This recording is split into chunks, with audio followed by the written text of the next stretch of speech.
Hello guys, I hope you're doing well, because there's some really great news in the world of Metal Gear to be excited about right now.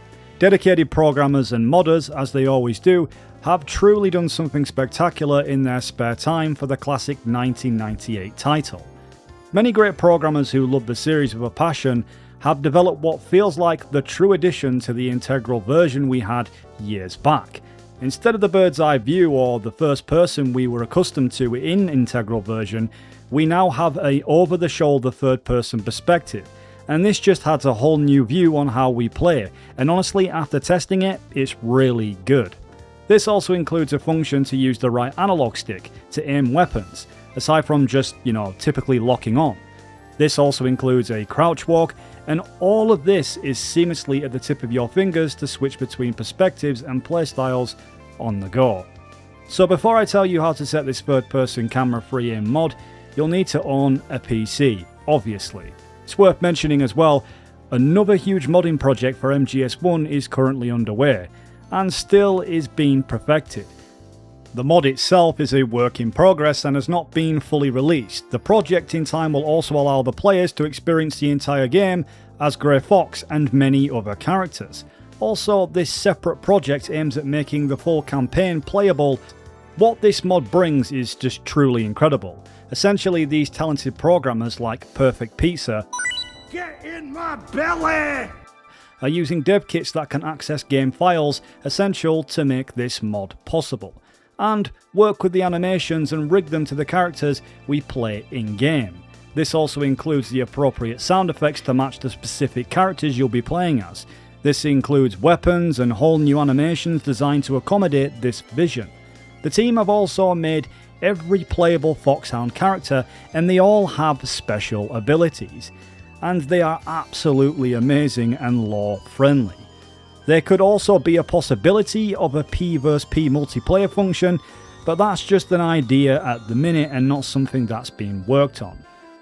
That said, eventually all these great mods will be combined as one. A great modder and YouTuber I've known for a while here in this YouTube sphere is Live Like a Rock, and he's also behind the development of this third-person camera mod you'll be playing.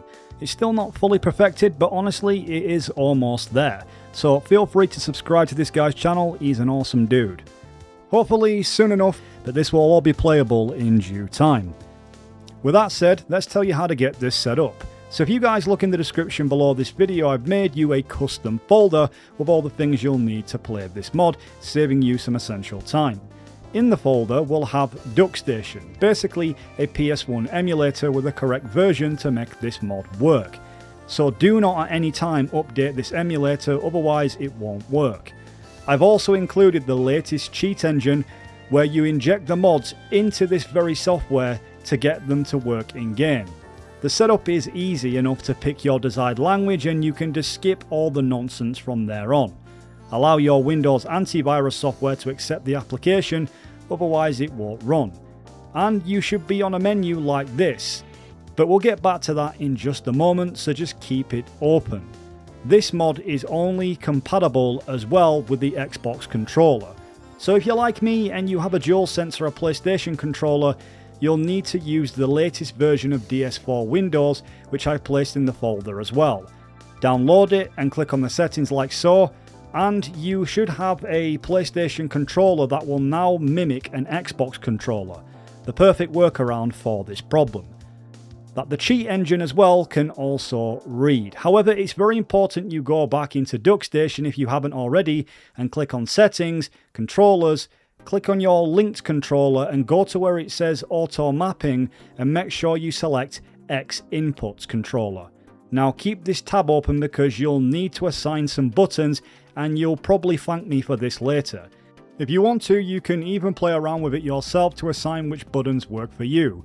But as you know, in MGS1 it's square to shoot, and I don't know about you guys, but trying to aim with the right stick and shoot with square doesn't feel comfortable. What you can do is click on L1 on the prompts and change it by pressing square and assign L1 to square. This feels so much better and just works well on the fingers. Usually L1 would snap on items, but now it happens with square, and you can shoot with L1.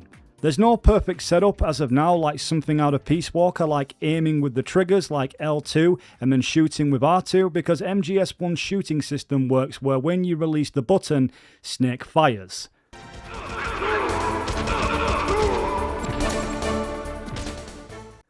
So now I imagine you've sailed the high seas there, matey. On that website text that I gave you in the folder that says README, you want Disc 1 and Disc 2. But just as a disclaimer, I'm not trying to promote this as the best way. If you can get this particular version, this one that you need right here, otherwise it won't work, in the proper licensed channels, please do. You can buy this even in disc format on eBay somewhere, and all you need is a disc reader, if you're a physical kind of person. But if not, just add these discs to your library, and I just place them directly into my DuckStation folder, so when I open them up I know exactly where they are. And now you just boot up the game and wait till you're in the gameplay, and then open up your cheat engine and then select a process to open and make sure you click on DuckStation EXE. This links the engine to the game. Then with the cheat engine plugins I gave you, you click the folder button here and select MGS1 PS1.ct. Then you have two other options to decide which you prefer. The new and all versions.ct is the original mod created by the modders. However, if you prefer a true Resident Evil 4 style behind the shoulder mod, I created it myself, you can use that instead if you prefer that camera. In this menu down below to mark the active trainer and active trainer 2. Be sure to scroll down and activate Enable Third Person. Depending on what the second plugin is that you've added, scroll all the way down until you see Enable Third Person R3. You can toggle this through the cheat engine, but you really don't need to. It's simple just to toggle this with a controller in-game, and it will make it work just fine. You also need to go into Edit, Settings, and then Hotkeys, and change key pull interval and delay between to 0. Then go to Scan Settings and make sure that all of these are ticked, and then press OK.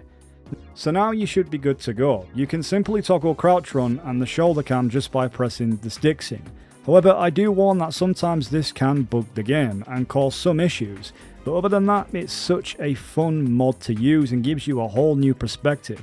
And I've had the privilege of playing the entire game with the mod installed, and of course, to get used to it, you can actually go into DuckStation and activate the cheats to just get a feel around for the game until you play it properly. But before you guys play, it's worth knowing a few issues that you may face with this mod. First and foremost, it's quite unstable at this point. If an enemy or a boss attacks you, it can knock the camera out of focus, sending you into first person view and make Snake go invisible. Usually the best fix is to toggle the camera mode on and off a few times, or wait to be attacked to reset the camera. This also includes vents or crawling under things, even cutscenes. It's worth switching back to the vanilla camera to avoid glitching under the map, or the game crashing, and if that happens, just reset DuckStation and just repeat the process I showed you. Don't forget to save as well at all times. The great thing about DuckStation is that you can actually save for resume and jump straight back into the game. But do not crawl under things in third person, it's essential you don't do it. You can still use the action button to call elevators, however you cannot change floors in third person. The Nikita missile isn't optimized to control the missile unless you're in the original view, and the same applies to the sniper rifle. That said, every other weapon works just fine. Even more so with a Stinger missile, dare I say better than before, because you can actually see your surroundings so much better. It is more than possible to complete MGS1 with this mod and have a really fun time if you know what to avoid. The free aim is a game changer in itself, and hopefully fixes will be made to make the mod fully seamless with the game in the future. So have a play around with it, and I will keep you guys updated with any more news around these amazing mods.